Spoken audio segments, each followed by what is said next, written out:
Olá, espero que esteja aí tudo bem com vocês. Hoje a gente tem um episódio especial nessa terceira temporada. Certo, Adri? Tudo bem por aí? Tudo certo, Dani.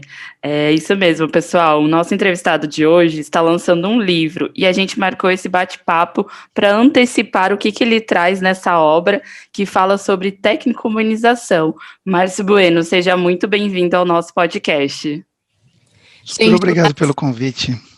Obrigada, Márcio. Então, você é autor do livro Aprenda a Gerar Riqueza Sem Gerar Miséria com a Tecno-Humanização. E isso tem tudo a ver com também a nossa visão de identificar e colocar em prática um propósito que seja capaz de impactar positivamente as empresas, a sociedade. Então, Márcio, geralmente a gente fala um pouquinho mais sobre esse lado, vamos dizer assim, mais pessoal no segundo bloco, mas eu queria adiantar aqui essa parte com você hoje, até porque você começa o livro falando alguma coisa bem pessoal, que é também um pouquinho da sua necessidade de agradar as pessoas, de ajudar. Então, como é que isso te ajudou a encontrar o seu propósito e qual que é esse propósito?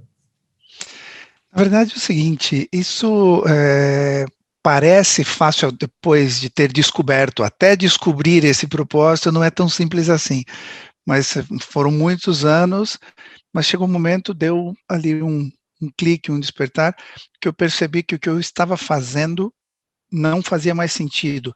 As reuniões que eu participava na empresa, que eram iguais a tantas outras, centenas de outras reuniões que eu já havia tido, passaram a me incomodar. E eu comecei a me perguntar por que o que antes era normal, agora passou a não ser.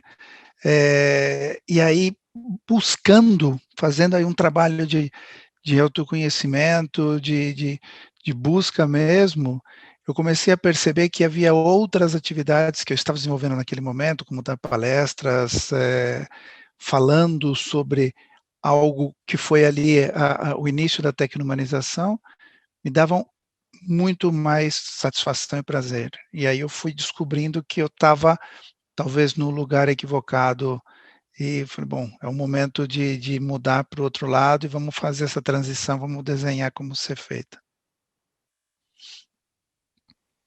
Boa. E antes da gente entrar mais nesse conceito específico, né, você cita também o movimento de capitalismo consciente e esse mindset que predomina, né, em termos de escassez, de propriedade. O que tem de errado nesse capitalismo e por que você acha que as empresas, a sociedade não vai funcionar da forma que está hoje? Basta abrir a janela e olhar o mundo ali fora, e falar assim, puxa vida, tem alguma coisa que não está funcionando. Eu tenho feito uma pergunta nos últimos 4 anos, em todos os meus treinamentos, em todas as minhas palestras, eu tenho perguntado às pessoas, você está satisfeito com a sociedade que a gente vive? E a resposta tem sido sistematicamente não, né? Se ninguém está satisfeito com a sociedade que a gente vive, tem alguma coisa errada. E as empresas, elas são parte e tem uma responsabilidade muito grande, uma participação muito grande na formação da sociedade. Ela fomenta consumo, ela incita, ela cria tendências, portanto, as empresas ajudam a criar a sociedade. Não são as únicas responsáveis, mas são uma das. E se a sociedade não está legal, se o modelo que a gente está vivendo não está bacana, significa que ali é um foco de desviação desse modelo. Então, a gente precisa mudar sim. E está comprovado que muitas práticas realizadas acabam gerando lucro para as empresas com um enorme rastro de sangue pelo meio, né? Com certeza. E a gente também até, nesse momento que a gente está vivendo, a gente fala bastante, né? Que a gente está num ritmo muito acelerado, que a gente não vê os dias passarem, né? E aí as pessoas têm usado cada vez mais a palavra exponencial. E aí no livro você também diz que a gente sempre teve ciclos, né? De transformação com novas gerações, produtos, enfim. Qual que é a diferença, você diria, desse momento que a gente está vivendo agora? Sem dúvida, a principal diferença é a velocidade com que esse ciclo acontece, né? Sempre ele foi iniciado, e não pela tecnologia, como a gente cita no livro, sempre os ciclos de transformação são iniciados com a mudança comportamental das novas gerações. Só que isso acontecia de geração em geração, literalmente, ou às vezes até 2 gerações para fechar um ciclo.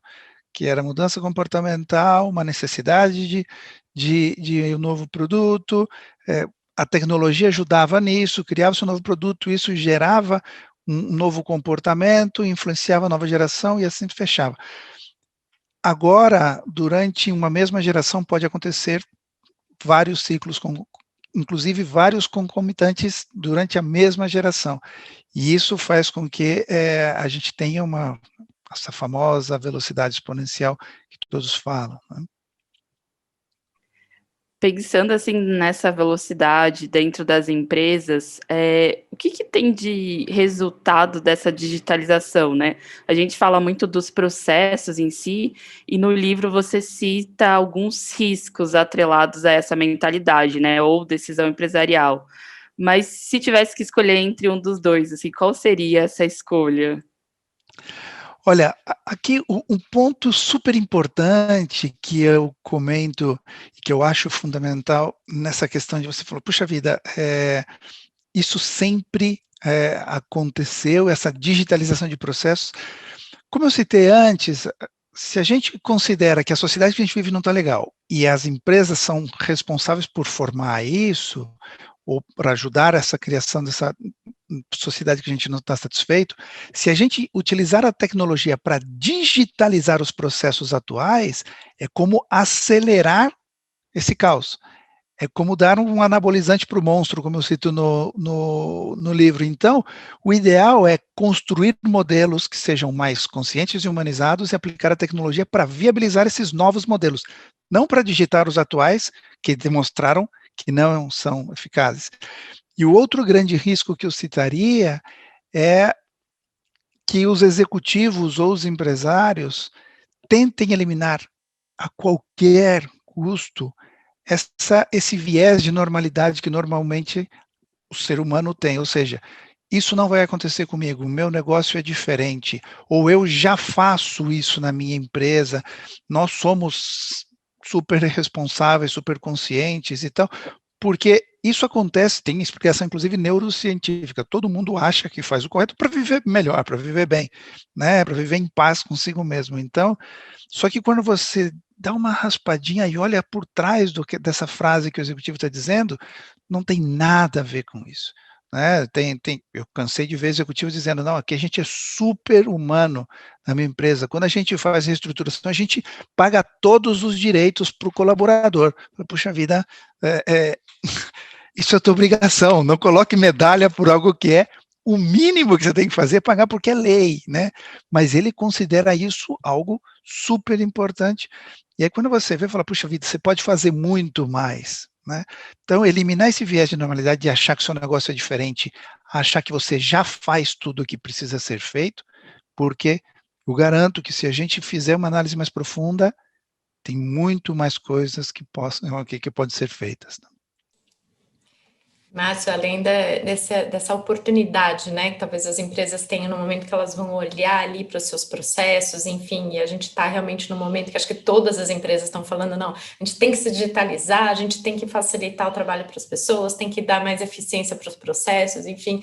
Então, acho que além de rever, né, a forma como você atua, impacta a sociedade, tem um ponto ali que eu confesso que eu não tinha parado para pensar, que é a questão da digitalização passiva, né, assim, do quanto que você como empresa também é afetado pela digitalização que vem do mercado, do seu próprio concorrente, enfim, e eu queria que você comentasse um pouquinho isso, como que você identifica essa digitalização passiva e como é que ela se conecta ali no seu processo? Na verdade é o seguinte, toda a metodologia da tecnomanização está baseada em pensamento sistêmico, tudo está interconectado, tudo tem causa e efeito. E aí, quando você começa a analisar isso, e quando a gente começou a pensar, eu falei, puxa vida, as empresas, quando falam de transformação digital, quando falam de digitalização, ou de digitação, aí tem um grande problema, porque assim, ela olha para o umbigo dela e fala assim, olha, a tecnologia que eu ponho faz a minha transformação digital, pronto. Mas todo mundo está fazendo isso. Todas as outras empresas, o seu vizinho, o seu concorrente, todo mundo está fazendo o mesmo processo, aplicar tecnologia para melhorar os processos atuais. E eles também vão causar impacto no cliente, na sociedade, E isso vai mudar a forma com que as pessoas consomem, inclusive o seu produto. Então, você vai ser afetado pela transformação digital de outros, independentemente do setor ou do segmento. Se você não prestar atenção nisso, você vai ser impactado por algo que você nem imagina, não vai entender o que aconteceu, vai reclamar do governo, vai reclamar do concorrente, vai reclamar da crise, da pandemia, mas não, isso veio por um processo de transformação digital de outros. Então, nós chamamos isso de transformação digital ativa e passiva, e a passiva sempre é maior, né? Porque a ativa é de mim para o resto do mundo, é de 1 para N, e a passiva é de N para 1, do resto do mundo para mim. Estatisticamente, ela sempre vai ser maior, e as empresas nunca prestam atenção. Para isso, a gente desenvolveu um modelo de análise de impacto, para poder começar a analisar o impacto de outras transformações, ou de outras tecnologias que possam ter em meu negócio. Isso é uma ferramenta que a gente recomenda às empresas a utilizarem, porque pode ajudar a identificar oportunidades, mas também grandes riscos. Pensando assim nesses grandes riscos, a gente está falando bastante sobre tecnicomonização, né? Pensando numa estrutura de uma empresa, que geralmente tem ali um CEO, um presidente, um diretor de RH, financeiro. Como seria essa estrutura numa empresa tecnicomonizada? Assim, explica um pouquinho melhor para a gente o que seria o termo, como que ele se encaixa, assim, a gente descendo ali para vamos operacionalizar isso dentro de uma grande empresa. O primeiro que a gente propõe nesse aspecto é a gente mudar a nomenclatura das coisas. Não é só um nome, não é só semântica, não é só uma questão gráfica, é realmente incorporar o conceito de uma nova nomenclatura, né? Eu começo sempre e falo, puxa vida, o Departamento de Recursos Humanos tem que acabar. E é comum pessoas dizerem, puxa vida, você não se diz tecnohumanista, quer acabar justo com o departamento que cuida das pessoas. Eu falei, puxa vida, é que tal como está desenhado hoje, o diretor de recursos humanos não cuida das pessoas, ele cuida de recursos. E pessoas não são recursos. Então, a gente tem que, para começar a eliminar essa parte de diretor de e passar para responsável por. Eu sou responsável pelo desenvolvimento das pessoas, não sou diretor de recursos humanos. E assim a gente desenha uma organização onde os líderes são responsáveis por, não são diretores de alguma coisa ou de alguém, né? E aí a gente tem por trás disso, obviamente, não fica só na mudança de nome, mas tem uma série de pontos que a gente trabalha com esses líderes para que eles se sintam responsáveis pelo desenvolvimento do negócio ou das pessoas que eles estão gerindo. E a partir daí, muda-se um pouco a mentalidade desses líderes. E depois tem uma série de outras ações, porque essa organização, além do mais, a gente chata, elimina vários níveis hierárquicos para aumentar a agilidade, para aumentar a flexibilidade da empresa, fazem parte dos direcionadores da tecnomanização. Márcio, eu fiquei curiosa.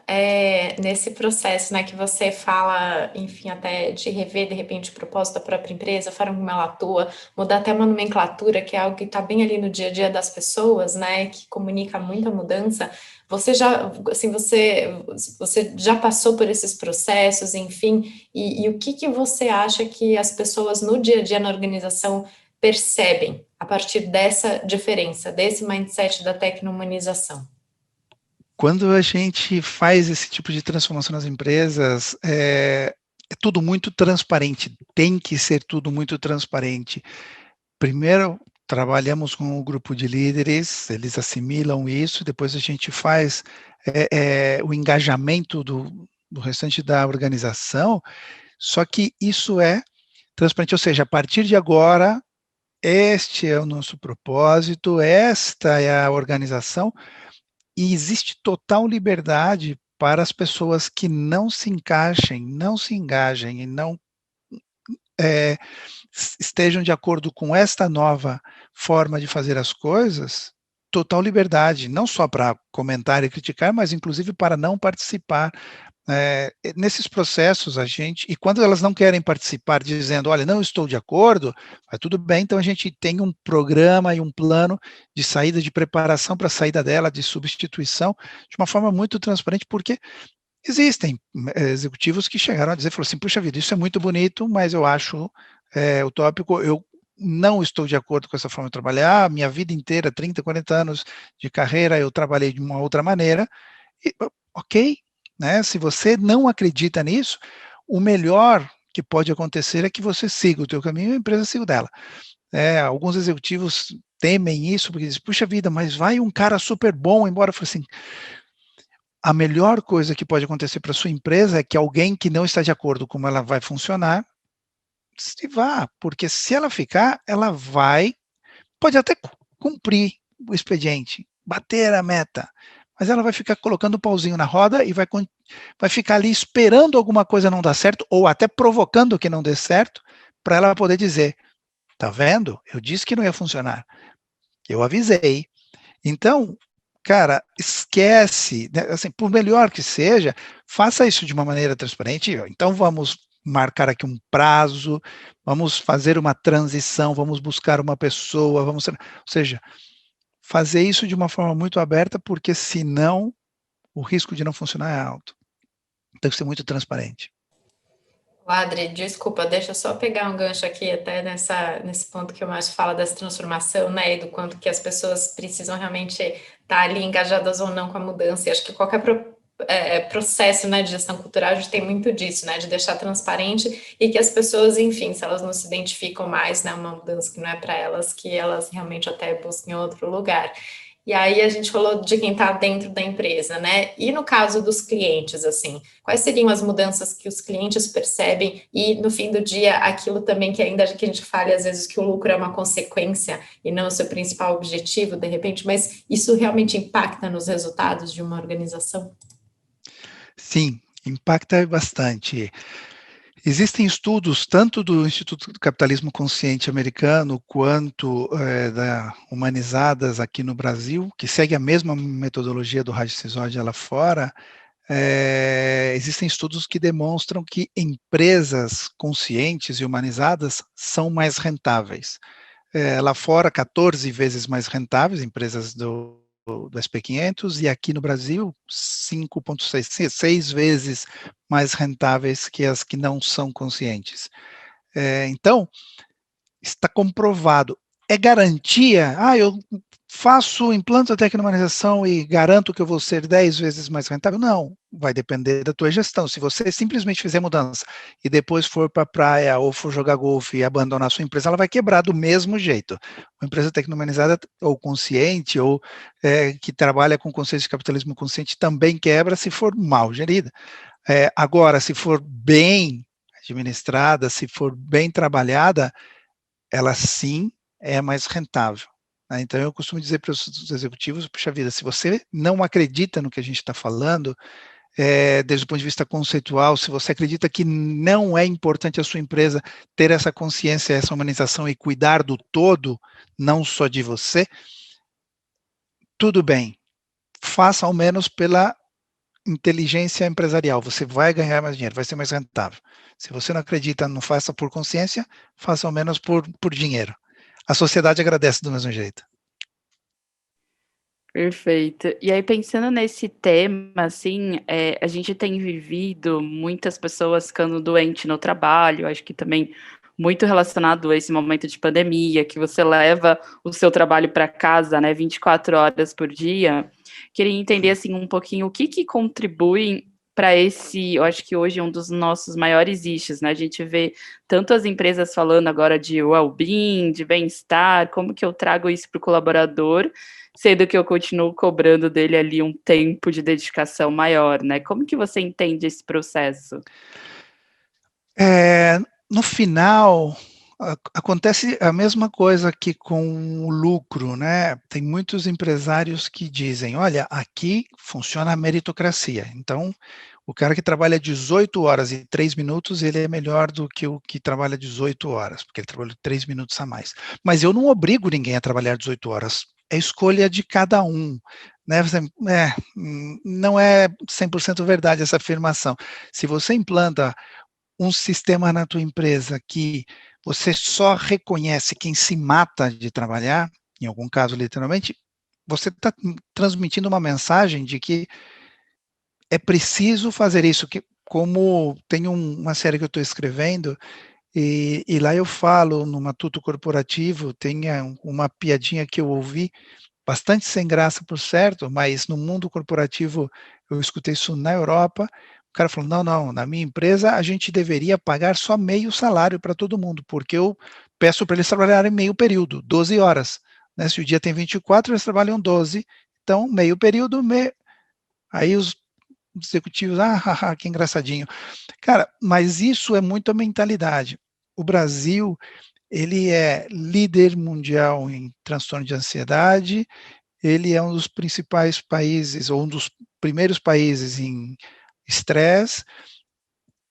Temos uma tendência muito forte em ser, em 2050, o país com o maior número de Alzheimer do mundo, e parte disso é derivado, além de pouca leitura, além de alimentação, etc., pelo nível de estresse que a gente gerou. Então, a gente criou empresas e uma sociedade doente, única e exclusivamente em busca do lucro. E aí, no final, essas pessoas que serviram durante um tempo, aí são mascada e cuspida fora porque já não serve porque estão doentes, contrato outra. Mas isso é um movimento finito, chega um momento que acaba as pessoas saudáveis. Sabe? A gente vai criar um caos tão grande, e aí, puxa vida, alguém tem que resolver esse problema que existe. Não existe mão de obra no mercado, não existem pessoas saudáveis. Agora, todo mundo está doentinho e é cheio de mimimi. Não, amigão, nós durante anos construímos isso. Então, antes de chegar esse caos, e a gente tem que se preocupar, até porque uma pessoa doente, por mais que o empresário bata o pé e reclame, o executivo, tem um custo para a empresa. Então, de novo, se ele não fizer porque ele está preocupado com a saúde do colaborador, ao menos faça para evitar problemas com os colaboradores ou ter custos adicionais na sua organização, se ele só olha números. Mas ele tem que ser consciente que isso tem um impacto, né? Então, é muito absurdo ver como as pessoas tratam, de novo, e voltamos naquele ponto inicial, quando você trata as pessoas como recursos, esse cara tem que produzir tanto e tem que fazer. Se ele parou de produzir porque ele está doente, eu troco. E não funciona assim, porque no final essa conta volta. Sabe que Entendi. a gente... Dani, desculpa, deixa eu só fazer um gancho. Desculpa, vai lá, Adri. Pensando nesse processo, como que eu trabalho numa empresa que hoje tem um processo de descobrir propósito dos colaboradores. Então, assim, é meio que default, né? Todo mundo que entra na companhia passa por uma série de workshops para descobrir o seu propósito pessoal, assim, não tanto relacionado à empresa e tal. Você entende que uma das partes desse processo seria a empresa, depois que ela fez essa transição, ela investir nisso e treinar também essas pessoas que estão chegando, até na hora de contratação, ver se tem esse fit, assim, como que isso se dá no dia a dia para o RH? Todo esse processo e a implantação do modelo, ele é feito baseado em assessment ou dinâmicas que levam a esse tipo de coisas. Por exemplo, quando eu disse lá, olha, quando a gente implanta, a gente tem que ser transparente e falar, e quem não tiver de acordo pode levantar a mão e falar, olha, não estou de acordo, vamos sair, vamos pactar aqui uma forma suave para a saída, não é só na base da conversinha e do bate-papo. Isso é feito um assessment, porque mesmo quando a pessoa está dizendo, não, eu estou de acordo, em determinados assessments a gente pega e fala, puxa vida, ele está falando porque, por temas pessoais, ele não é o momento dele mudar, ou pessoalmente a vida dele não está tranquila, está com problema de saúde, na família, etc., então ele não pode mudar de trabalho, ele quer ficar aqui, mas ele não está de acordo com o que a gente está fazendo. Então, a gente faz assessment para ver, não é só o que a pessoa fala, mas o que ela não fala, às vezes é muito mais importante. E a questão do propósito é a mesma coisa. Também é feito esse trabalho para definir o propósito, não só da empresa, mas que os colaboradores, e não é exigido que o propósito das pessoas esteja alinhado, ou seja, o mesmo, no absoluto da empresa. O que é importante é que ele não seja conflitivo, que ele não seja oposto, né? A pessoa pode ter um propósito de vida diferente ao que o da empresa tem, mas eles podem coexistir, né? O que não pode é que seja radicalmente contra, porque não vai funcionar, né? Então, esse processo de identificar o propósito das pessoas, o que é ajudá-las, elas a identificar isso, é importante sim. Eu adorei essa pergunta dada, porque eu acho que a gente está, justamente nesse momento, a gente já falou um pouco sobre saúde, né, mental e emocional, enfim, e como que esse mindset que você também nos provoca, né, e traz aí, também tem essa entrega, e a Adri falou, de novo, até da questão do propósito, né, do quanto que isso está conectado também com o propósito individual, e até para finalizar aí essa tríade que a gente tem visto, né, as empresas e as pessoas falarem cada vez mais, e eu acho que aumentou muito até desde o ano passado, nesse momento de pandemia e tal, muita gente está repensando muita coisa, enfim, que é a questão da diversidade, né? E a gente está dentro de uma empresa, às vezes, mesmo na escolha de amigos ou na escolha de uma equipe, a gente acaba escolhendo pessoas semelhantes a gente, né? Às vezes é mais fácil a gente lidar com pessoas que são parecidas com a gente, mas eu acho que tem aquela questão que é o parecido daqueles valores essenciais, que eu acho que daí está conectado, mas tem aquela questão da diversidade, né, de repertório e tal, que você endereçar isso dentro da empresa traz também. Dentro desse modelo, Márcio, como que você vê também, tipo, a diversidade, ela acaba sendo uma consequência de você atrair pessoas diferentes e tal, ou isso realmente está endereçado ali, o quanto que você acha que isso é importante? São duas fases. A primeira fase, quando a gente decide realmente que a diversidade, no caso da tecnomanização, inclusive a gente vai além e fala sobre neurodiversidade, né, através de uma parceria com uma especialista externa, que é uma empresa que treina pessoas com TEA, né, com transtorno do espectro autista, para determinados trabalhos de desenvolvimento de software. Quando a empresa entende a importância da neurodiversidade, da diversidade de uma forma super ampla, para que enriqueça a tomada de decisão, enriqueça a visão, enriqueça os processos, muitas vezes isso tem que ser feito de forma artificial. Eu tenho que buscar, eu tenho que preencher os cargos, eu tenho que fazer com que essa diversidade aconteça, e às vezes ela não acontece de forma natural, porque eu venho de uma dinâmica que não é assim, né? Eu busco todo mundo igual e todo mundo no mesmo padrão. E o mercado me reconhece por isso, por mais que a gente pense que não, o mercado me reconhece por isso. Então, a partir do momento que eu forço isso, e faço isso artificial e as coisas funcionam, o mercado vai perceber também que eu sou uma empresa diversa, isso vai começar a acontecer depois de um tempo de forma natural. Mas inicialmente ele tem que ser sim trabalhado. Tá? Dificilmente acontece. Já aconteceu em uma empresa, mas é muito raro acontecer, num cliente nosso, mas é muito raro acontecer isso de forma espontânea. Tá? Normalmente ele precisa ser iniciado ali, falar, vamos criar vagas para esse perfil diferente do que a gente já tem. Perfeito, assim, eu acho que a gente precisa sempre colocar esse gatilho, né, esse combustível para que aí a organização comece a pensar de forma diferente, né? Eu acho que é causar essa tensão ali para mudar esse mindset, as estruturas. E aí, falando um pouquinho mais sobre o propósito, o que você acha que as pessoas têm buscado cada vez mais esse sentido da vida ali? E, assim, uma dica que você daria para as pessoas que estão se perguntando agora, né? Eu acho que a gente começou lá no início, você falando da sua reflexão, né? Qual que é a dica de ouro, digamos assim, a pergunta de 1 milhão, né? Que você consegue responder para os nossos ouvintes. Como que ele começa esse processo, né? Às vezes no nosso dia a dia a gente vê as pessoas falando, não sei qual que é meu propósito, eu não sei o que eu estou fazendo aqui na empresa, né? Então, como que ela começa a procurar esse caminho? Acho que antes até de procurar esse propósito, tem na minha opinião, tem uns passos prévios, e para mim isso aconteceu, né? Comigo isso aconteceu, que é o seguinte: tem pessoas que não se permitem buscar o seu propósito, não se permitem pensar nisso, porque acha que não vai servir para nada, porque acha que nem merece isso. Tem pessoas que falam, puxa vida, né, quem sou eu na fila do pão? Ou, puxa vida, eu vou pensar nisso para quê? Se depois eu vou ter que continuar fazendo o que eu faço, do jeito que eu faço, não se sente capaz e nem merecedor de ter uma vida plena, de buscar o seu espaço, de fazer o que realmente lhe satisfaz.